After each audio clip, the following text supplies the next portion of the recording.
There are huge problems now with divorce. We're getting very, very high divorce rates in Muslim communities. I was in Birmingham, for example, one of the second largest city, the second largest city of the UK, back in the summer, Mm. and I was at actually one of the biggest masjids in the city, and I spoke to one of the brothers in charge there, and he said that they're dealing with several divorce cases every week, getting to the point where he's actually had to deal with a case where a couple's getting married on Monday and the divorce is being done on Friday. People going into It's stuff without knowledge. That's really what it is, without yeah, contemplation. yeah. So alhamdulillah, yesterday we started this course at British Muslim College last night. It's an online course. It's running for 8 weeks, covering this book by Sheikh Abdul Khadir al-Kharasa, who's a great Hanafi Marja from Damascus. And so what I laid out, in my introduction, I built it up and I said, well, number one, your most important relationship is with Allah. Hmm. That's number one. This is the foundation of every other relationship you're going to have. The first relationship is your relationship with Allah. Your relationship with Allah has to be sound, and by that, obviously, I do not mean perfect. I mean it's sound in the sense that when you do slip, you turn back to Allah and you seek to repent and you seek to rectify yourself. And then when that is in place, and when you accept that you have the relationship with Allah, and furthermore, I talked about how you are Allah's slave, right? Now, obviously, I know people have this aversion to the word slave, but yes, to be a slave to another human being is humiliating. To be a slave Hmm. to another human being is degrading. To be a slave to Allah is an honor. To be a slave to Allah it's sharaf. It's an honor. And this is one of the things that Al-Qadi Iyad said, right? The great Maliki scholar, when he said what increases me in sharaf, right? So much so that I feel like I'm walking on the Pleiades, like I'm walking on Subhanallah. Thuraya. Is that Allah? You've included me in your statement. Yeah, ibadi. Subhanallah. I'm part of that. When you say yeah, ibadi, all my slaves, I'm part of that. And then he said after that, and then you've made Ahmed my prophet. Sallallahu alaihi Subhanallah. wasallam. So to be a slave to Allah is a sharaf. It's an immense thing. The fact that with Allah you can call Allah at any time, you can talk to Allah at any time, which is completely different when you're dealing with human beings and earthly rulers and so forth, where you have to book an appointment well ahead of time, and then when they finally agree to see you, it's going to be, for short, maybe 15 minutes, and when you're with this person, he's going to be distracted, and there'll have other phone calls coming in, people coming out of the room, so forth. No, but with Allah, it's prestigious. It's what Imam Sha'arabi called this. It's prestigious slavehood with Allah. So, but my point is, when you accept that, then you accept that Allah knows you best. Allah created you, and Allah knows you best. And Allah knows what you need. Allah knows what you need to do to be happy. Allah knows what you need to function on this earth. And therefore, you're going to accept what the Messenger of Allah has told you, what Allah has told you, what the Messenger of Allah has told you about how to be a husband, how to be a wife, what Hmm. your rights are, what your responsibilities are. Because if you think that your happiness in general and your happiness in a marriage is going to lie outside of that, then you're deluded. You're, Hmm. you're, you're just mistaken. You have to accept what Allah has laid out and what the Messenger of Allah has laid out for you. So when we've established that, then we're ready to accept that. Again, this is what you were saying before. And this is the big problem. People are getting into marriages and Hmm. they have no idea what the rights responsibilities are. Like, so I was like just last week, for example, with the Shafi fiqh class, the essentials class, we're doing Risal al-Jami, and we came across this hadith, طلب العلم فريضة لكل Muslim, right? Seeking knowledge is an obligation on every Muslim. Okay, so what does that mean? Okay, well, obviously, yes, every Muslim prays, every Muslim does, right? Every Muslim prays. Therefore, every Muslim has to know. You have to know the fiqh of wudu. You have to know what is water, what is ghusl, because ما لا يتم الواجب إلا به فهو واجب. Hmm. Whatever the wajib needs to be completed is also wajib.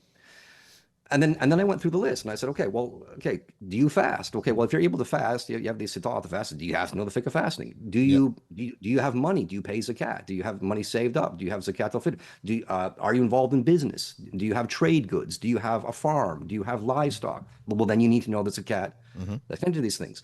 Are you going to go for Hajj or Umrah? Well, then you need to know the fiqh of that. You can't just, don't do what a lot of people do, just get on a plane and land in Mecca and hope that someone will take you by the hand. No, you can, obviously, when it comes to marriage, you need to know the ahkam of marriage. So why are people diving into marriage with I don't know what kind of expectations, but not knowing anything about, okay, what are my husband's rights over me? What are my wife's rights over me? What am I expected to do?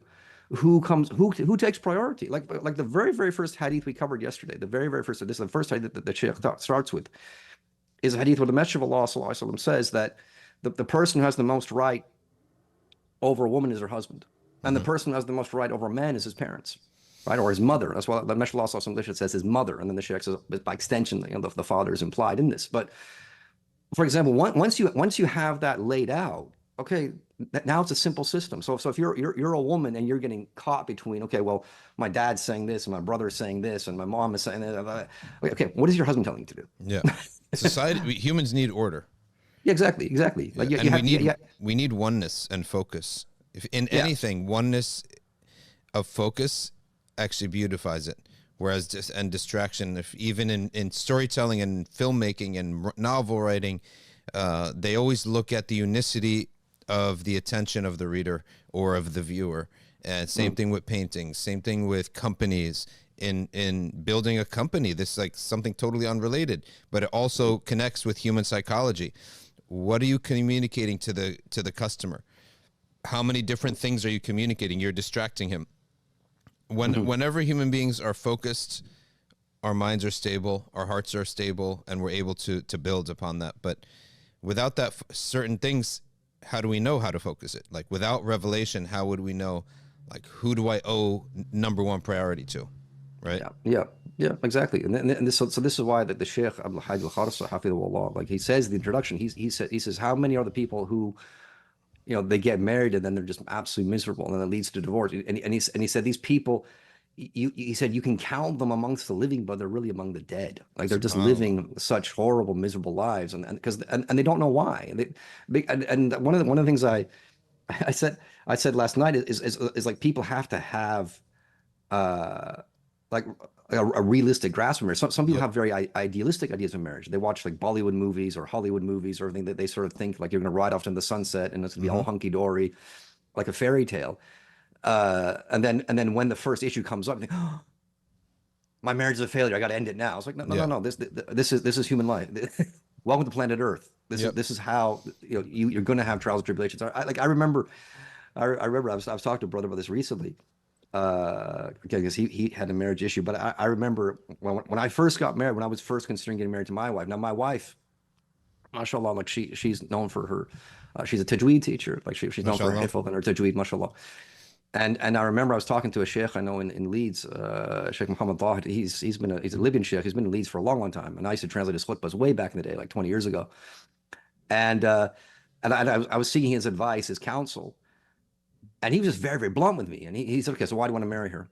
And I said, oh, well, mashallah, she's got excellent tajweed and everything. And he's like, okay, so you think marriage is a giant tajweed lesson? Is that what, is that your understanding? You're just going to sit down and she's going to like Yeah. recite Quran to you for the next 75 years. So is Yeah. that, but so again, I'm not saying it's a good thing, obviously, Yeah. but people don't see the reality of it. Again, like I was talking to a brother about this as well. People like because we had the ahadith when you're choosing a partner. The Messenger of Allah Sallallahu said like a woman is married for four things. She's married for her beauty and her lineage and her wealth. But fadfar bidati deen, talk about your deck, like go for the deen. Uh, but what we discussed, we said that when people think of deen, they tend to restrict it to ibadah, right? Yeah. We tend to have like a very narrow understanding of what deen is. Okay, so like, okay, I'm gonna marry this woman because, okay, good, she prays 5 times a day, she recites Quran, she fasts Ramadan, she pays her zakat, she's done Hajj, okay, but what about her character?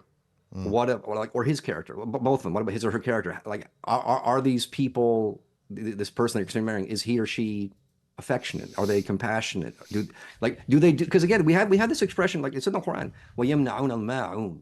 Mm. Like which we translate as small kindness, and we call them small, but they have such a huge effect in a marriage. Like it's so significant to have a partner who just says nice words to you, gives you a hug, gives you a kiss. These are such crucial things. A pat on the back, Yep. a shoulder rub. These are things that people sort of overlook. And when I've done talks in this book and so forth, I've had like I find weird to me, like questions come up and people say like, okay, I've been married to so and so, but my husband never talks to me, or never talks, or never acknowledges me, or never says anything. It's like, okay, well, like what's going on? Are some people assuming that, are some husbands assuming that their role in the marriage is merely like financial? Is that it? Like Yeah. you're just there to put a roof over the head and pay the bills, and Yeah. so And in Hanafi fiqh, for example, in Hanafi fiqh, like this is, I think this is mentioned in this book. It's also mentioned by Muhammad Zuhaili in his Mawsu', his encyclopedia, that can be grounds for a divorce. Like a Yep. woman can complain to a qadi about that and say, like, my husband is not showing me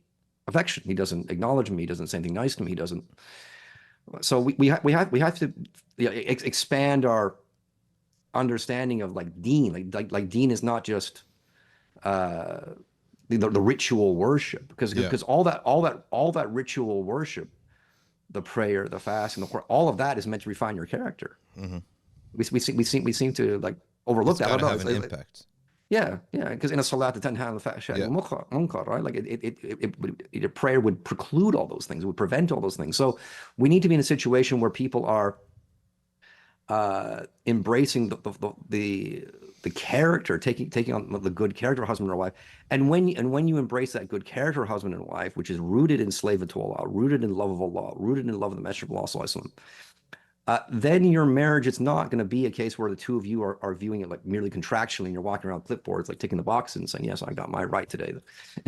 Yeah. No, you actually love each other, and you're doing these things out of the goodness of your heart, uh, and moving forward, and just basking in Allah's glory as you do it. But these seem to be lost on people. People seem to have these ideas of that marriage is going to be some wonderful thing. I'm not going to have any trials or tribulations. I've met, Mr. Perfect or Mr. Right or Mrs. Wonderful, whatever it is, and then people get sorely disappointed, and then they just want to Yeah. head for the nearest exit.